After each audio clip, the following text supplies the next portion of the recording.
Camarades de Léo Garcien, il fallait remonter à très loin dans les annales du club pour trouver trace d'un éventuel parcours de la réserve de l'ESL en championnat de France. C'est donc avec un enthousiasme certain et sur le terrain de nos amis de l'US Arbois que les réservistes Léo Garcien se lancèrent à l'assaut de ce 16e de finale face à la formation de Colmar, pourtant elle aussi invaincue cette saison au moment du coup d'envoi. Tout juste auréolés de leur titre régional de Bourgogne-Franche-Comté, les Orangers ne tardèrent pas à déflorer la marque par l'intermédiaire de leur arrière Arthur Gratalot. Avec le feu follet Samuel Perrault à la baguette, les Nivernais se montrèrent dangereux sur chacune de leurs initiatives. Et si l'arbitre retarda l'échéance de quelques minutes, ce sont bien les Orangers qui creusèrent l'écart par l'entremise de leur inévitable mais néanmoins juvénile ouvreur.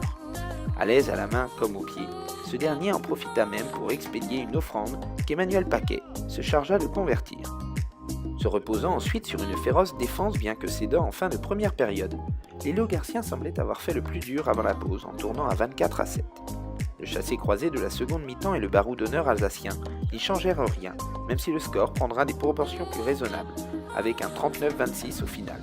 La réserve de l'ESL prend donc la direction des huitièmes de finale du championnat de France et s'en ira défier le Servette de Genève, club à la trajectoire similaire à celle de nos Orangers depuis 5 ans, sans toutefois jamais les croiser. Cette première entre les deux clubs, ce dimanche 19 mai à Sainte-Bénie, risque bien de sentir la poudre pour une place en quart de finale. La première de l'ESL, quant à elle, ira défier Paris 15 à Gien. Les chemins se séparent, mais la route continue pour nos deux équipes, jusqu'à dimanche au moins.